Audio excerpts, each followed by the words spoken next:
বর্তমানে বেশ কয়েকটি মৌলিক গানের কাজ করা হয়েছে, সেগুলো সম্পর্কে একটু শুনি। মৌলিক গানের কাজ করা হয়েছে আমার যেটা ঈদে আসলো, এটা এসেছে হচ্ছে এআর মিউজিক স্টেশন থেকে। তোমার কথা পড়লে মনে, এই গানটি হচ্ছে কম্পোজ করেছে জাহিদ বাশার পঙ্কজ ভাইয়া এবং কথা সুর ওনারই।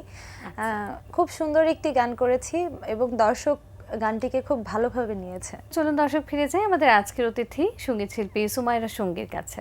আবারও ফিরে এলাম, একটা গান বরং শুনে ফেলি, তারপরে আড্ডায় আস্তে আস্তে ডুব দেওয়া যাবে। হ্যাঁ অবশ্যই, তো যেহেতু সকাল আমি একটা সফট আধুনিক গান শোনাচ্ছি। শুনি। শুধু গান গেয়ে পরিচয়, শুধু গান গেয়ে পরিচয়, চলার পথে ক্ষণিক দেখা, একি শুধু পরিণয়, শুধু গান গেয়ে পরিচয়, শুধু গান গেয়ে পরিচয়, এই অবুঝ মনে কে যে ক্ষণে ক্ষণে চুপি চুপি দোলা দেয়, ও গো জোছনা তুমি বলো না, কেন যে উতলায় হৃদয়, শুধু গান গেয়ে পরিচয়, শুধু গান গেয়ে পরিচয়। মিষ্টি একটা গান শুনে সকালটা শুরু করলাম, সাথে দর্শকরাও নিশ্চয়ই উপভোগ করেছেন। চমৎকার একটি গান, সে সাথে আপনার গায়কী। এই যে দীর্ঘদিন ধরে ছোটবেলা থেকে গান শেখা, তারপর আস্তে আস্তে করে সেই গানের সাথেই বড় হয়ে ওঠা, বেড়ে ওঠা, এখন তো সঙ্গীত শিল্পী হিসেবেই কাজ করা হচ্ছে। তো সব কিছু মিলিয়ে বর্তমানে আপনি লোকগান এবং আধুনিক গান তো করছেন, একটু ব্যস্ততা সম্পর্কে শুনি। নতুন কিছু গান সামনে আনতে চাচ্ছি, নতুন গান নিয়ে কাজ করছি, কিছু ভালো ভালো গান দর্শকদের উদ্দেশ্যে উপহার দিতে চাই। আর বাইরের স্টেজ প্রোগ্রামগুলো করা হচ্ছে, এগুলো নিয়ে একটু ব্যস্ততা। এই তো গানের চর্চা চলছে, গানের সাথেই আছি, সব কিছু মিলে গানকে নিয়েই ব্যস্ত। একদম ছোটবেলায় যদি ফিরে যাই, তখন আসলে গানটার সাথে কিভাবে পরিচয় হলো প্রথম? পারিবারিকভাবে কি গানের একটা আবহ ছিল? আমার পরিবার থেকেই আসলে আমার গানের শুরুটা। আমার বড় চাচা যে, উনি গান অনেক পছন্দ করতেন এবং আমার আব্বু ভীষণ গান পছন্দ করেন, আম্মু পছন্দ করেন, কিন্তু আমার আব্বু গান গাইতেন। আমার আব্বু গান গাইতেন, আব্বুর কাছ থেকেই শুরু। আব্বুকে যখন গান গাইতে দেখতাম তখন আব্বুর সাথে বসতাম, আব্বুর সাথে গাইতাম। তো আব্বু আম্মু এটা খুব এনজয় করতো এবং তখন থেকেই দেখা যায় আমার আম্মু আমাকে গান শেখানো শুরু করলো। তো এই তো একদম ছোট থেকে আমি মানে কথা শেখার পর থেকেই বলতে গেলে গানের সাথে আছি। বিষয়টা কিন্তু দারুণ যে বাবা মা নিজে থেকে এত বেশি সিরিয়াসলি ব্যাপারটাকে সাপোর্ট করে এবং চর্চার বিষয়ে এত আসলে তারা এই যেভাবে করে খেয়াল রাখা, এটা আসলে নেহাত অনেক ভাগ্যবান না হলে এটা হয় না। আমি ইভেন এটা মনে করি যে পরিবারের সাপোর্ট না পেলে এই গানে বা যে কোনো বিষয়ে আগানো অনেক কঠিন, সত্যি অনেক কঠিন হয়ে যায়। পেশাগত জীবনে আসলে কি করার ইচ্ছে ছিল? ওই যে বললাম কথা শেখার পর থেকে গান শেখা শুরু, তো এই স্বপ্নটা ওদিকেই চলে গেছে যে একজন ভালো শিল্পী হব, মানুষ জানবে চিনবে এবং আমার গান মানুষ যেন পছন্দ করে, ওইভাবেই নিজেকে সবসময় গড়ে তুলতে চেয়েছি। এখন বর্তমানে বেশ কয়েকটি মৌলিক গানের কাজ করা হয়েছে, সেগুলো সম্পর্কে একটু শুনি। মৌলিক গানের কাজ করা হয়েছে আমার যেটা ঈদে আসলো, এটা এসেছে হচ্ছে এআর মিউজিক স্টেশন থেকে।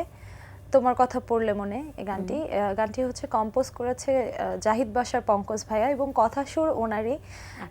খুব সুন্দর একটি গান করেছি এবং দর্শক গানটিকে খুব ভালোভাবে নিয়েছে।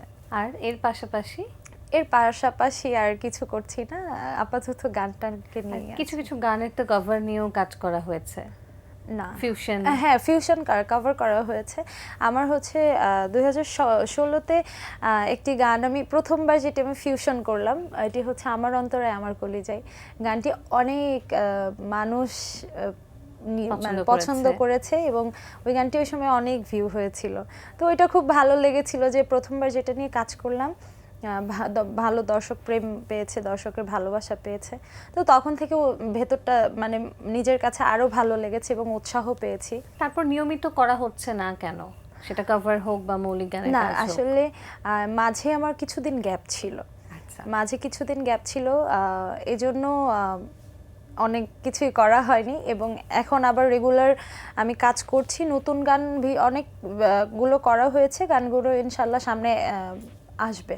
এখন আড্ডা দিতে দিতে মনে হচ্ছে আরো একটা গান না শুনলে একেবারেই চলছে না, আরো একটা গান শুনতে চাই, কোনটি শোনাচ্ছেন? আমি তো আসলে ফোক গানটা এখন বেশি করছি, আধুনিক গান ফোক গান দুটোই করি, কিন্তু আমি কুষ্টিয়ার মেয়ে, তো আমার ফোক গানটার দিকে একটু বেশি টান আছে। আচ্ছা, তো আমি একটি ফোক গান শোনাচ্ছি। নিশ্চয়ই শুনি।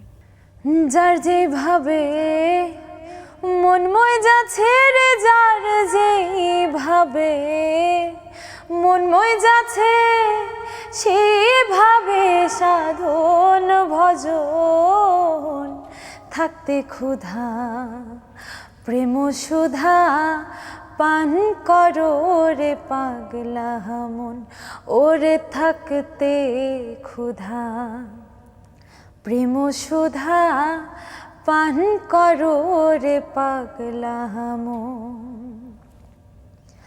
আসমান জমিনের পিরিত অনন্তকাল ধরে সময় মতো রোদ বাদলে রাখে শান্ত করিয়া। আসমান জমিনের পিরিত অনন্তকাল ধরে সময় মতো রোদ বাদলে রাখে শান্ত করিয়া। তা না হইলে ফুলে ফলে রে, তা না হইলে ফুলে ফলে ভোরে তো না ত্রিভুবন থাকতে ক্ষুধা প্রেম সুধা পান করো রে পাগলা মন, ওরে থাকতে ক্ষুধা প্রেম সুধা পান করো রে পাগলা মন। গানগুলোর কথাই এত চমৎকার, আমাদের লোক যে গান রয়েছে সেই গানগুলোর, সেখান থেকে সেই সাথে সুর সবকিছু মিলিয়ে এই গানগুলো যখন শুনি তখন যেন আমাদের বাংলা, আমাদের মাটি, আমাদের দেশ, সংস্কৃতি সবকিছুর প্রতি একটা গভীর টান চলে আসে। গানের কথাই আসলে মানুষের মনকে নরম করে এবং মানুষকে বিনয়ী করে দেয়। তো গানের এই গানগুলোর কথা অসম্ভব সুন্দর, একদম হৃদয়ে ছুঁয়ে যাওয়ার মতো। লোকসঙ্গীতকেই বেছে নেয়া কেন?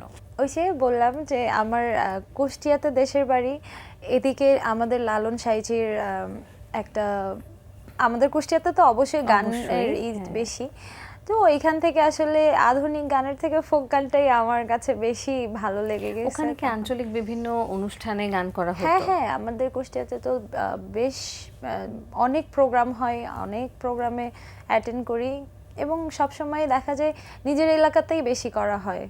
অন্যান্য অঞ্চলের তুলনায় কুষ্টিয়ার অনুষ্ঠানগুলোতে কি লোকগানের আধিক্য একটু বেশি দেখা যায়? হ্যাঁ অবশ্যই, আমাদের ওইখানে হচ্ছে যে কোনো অনুষ্ঠানে লালনের গানগুলো এবং ফোক গান, শাহ আব্দুল করিম ওনার গান, এই গানগুলো অনেক বেশি থাকতেই হবে এবং মানুষ পছন্দ করে বেশি। পাশাপাশি অন্য গানগুলো কি মানুষ আসলে পছন্দ করে নাকি একেবারেই তারা অন্ধভক্ত? সব ধরনের গান তো আসলে গান ফোক আধুনিক যেটাই হোক, যেখানে সুর আছে সেখানে মানুষের ভালোবাসা থাকে। তারপরেও একটা ব্যাপার থাকে যে সবাই আসলে ওই প্রভাবের একটা কি বলে, একটা প্রভাবের আধিপত্য তো আসলে থাকেই বা আধিক্যটা থাকে, তো সেটার একটা ব্যাপার থাকে, মানে পুরো পরিবেশ বা আবহাওয়া এরকম। যেমন আমার ওই অঞ্চলগুলোতে যখন যাওয়া হয়েছে আমি দেখেছি সবাই আসলে বিভিন্ন জায়গায় ছড়িয়ে ছিটিয়ে হয়তো দোতারা নিয়ে বসে আছে বা হয়তো একটা নিয়ে বসে আছে, তো ওই পরিবেশে আসলে অন্য গান গাইতেও ইচ্ছে করে না বা অন্য গানটা যেন বেমানান লাগে। বেমানান। আর আমাদের লালন সাইজির আখড়াতে যখন যাই, ওখানে লালনের গানের বাইরে কোনো গান হয় না, আখড়ার ভেতরে তো কোনোভাবেই হয় না। এবং এটাও এবং আমরা যে আমাদের কুঠি বাড়ি আছে, রবীন্দ্রনাথ ঠাকুরের যে বাড়ি, ওখানেও রবীন্দ্রসঙ্গীতের বাইরে কোনো গান হয়। সেই যে প্রতিযোগিতায় অংশগ্রহণ করা, সেটা কি আসলে একজন সঙ্গীত শিল্পী হয়ে ওঠা বা এখনের পথ চলাটাকে অনেকটা সহজ করে দিয়েছিল মনে হয়? আসলে রিয়েলিটি শোগুলোতে কেউ সামনের দিকে এগিয়ে যাচ্ছে, কেউ ব্যাকে মানে চলে আসছে। ওইখানে নতুনত্ব শেখা যায়। হ্যাঁ, নতুনত্ব শেখা যায় এবং শেখার তো শেষ নেই। ওই জিনিসগুলো আমাদের এখনো অনেক কিছুতে কাজে দিচ্ছে। এক্সপেরিয়েন্স তো আসলে সবার সবসময় কাজে লাগে। তো ওইখান থেকে যে জিনিসগুলো শিখেছি এখনো মনে হয় যে না, ওইখানকার কিছু জিনিসও হয়তো বা এখনো আমাকে সামনের দিকে আগানোর জন্য সহযোগিতা করছে। সামনের দিনগুলো নিয়ে যদি জানতে চাই যে কি কি পরিকল্পনা আছে, গান নিয়ে কি করতে ইচ্ছে করে? সামনে ইচ্ছা আছে মৌলিক গান করার, আরও অনেকগুলো মৌলিক গান করার ইচ্ছা আছে এবং টুকটাক নিজেও একটু লিখি নিজের জন্য। তো সেগুলো নিয়েই মানে ইচ্ছা আছে সামনের দিকে যাওয়ার। এর বেশি কিছু না, গান নিয়ে যতটুকু হবে আমি এতটুকুই চাই, এর বাইরে কিছু যাওয়ার নয়। সব মিলিয়ে এখন আসলে যে যাত্রাটা এগিয়ে চলছে, সেই যাত্রাটা আরও অনেক সমৃদ্ধ হোক, আরও সুন্দর হোক, আরও অনেক অনেক গান সে ঝুলিতে যুক্ত হোক, সেটাই আমাদের প্রত্যাশা থাকবে। আমরা সবসময়ই চাইবো বাংলা গান নিয়ে যারা কাজ করে সেই জায়গাটা আরও বেশি আমাদের বাংলার দর্শক যারা রয়েছেন তাদের কাছে আসলে পৌঁছে যাক। অনেক অনেক শুভকামনা থাকবে আপনার জন্য। একেবারে অনুষ্ঠানের শেষ প্রান্তে আড্ডা শেষ করব আরও একটি গান শুনতে শুনতে, তার আগে আমি একটু বিদায় নিয়ে আসছি। অবশ্যই। দর্শক, এতক্ষণ কথা ছিল অতিথির সঙ্গে, এবার সময় হলো বিদায় নেবার। আমাদের অনুষ্ঠান সম্পর্কে আপনার যে কোনো মতামত ও পরামর্শ জানাতে লিখুন এই ঠিকানায়। প্রযোজক Din Protidin, Banglavision, Noor tower, 110 Birottom, CR Dutta road, Dhaka 1205। Phone 96320303-4। আমাদের ইমেল অ্যাড্রেস dinprotidin@banglavision.tv। জার্মান দার্শনিক ইমানুয়েল কান্টের একটি উক্তি বলে বিদায় নিচ্ছি আজ। তিনি বলেছেন, বিজ্ঞান হলো সংগঠিত জ্ঞান আর প্রজ্ঞা হলো সংগঠিত জীবন। প্রিয় দর্শক, সবাই ভালো থাকুন, সুস্থ ও সুন্দর থাকুন। আজ সারাদিন সবার জন্য শুভ ও কল্যাণময় হোক। এবারে গান। আমি এখন যে গানটি শোনাবো, এই গানটি হচ্ছে আমার মৌলিক গান, যেটা আমার ঈদে এসেছে। আমি ওই গানটি শোনাচ্ছি। শুনি। দিনে দিনে দিন ফুরাইলো একলা পথের ধারে, মিছে আশায় ঘর বান্ধিলাম দুঃখ বালুর চরে। আসবা বইলা কই হারাইলা এই জনমের তহরে, তোমার কথা হইলে মনে মনটা কেমন করে রে, মনটা কেমন করে। তোমার কথা পড়লে মনে বুকটা কেমন করে রে, যাব আমি মরে, যাব আমি মরে। ঘুমের ঘোরে স্বপ্ন দেখি শুধু যে তোমারে, কোথায় গেলে পাবো তোমায় বলো না আমারে। ঘুমের ঘোরে স্বপ্ন দেখি শুধু যে তোমারে, কোথায় গেলে পাবো তোমায় বলো না আমারে। তোমার কথা হইলে মনে মনটা কেমন করে রে, মনটা কেমন করে।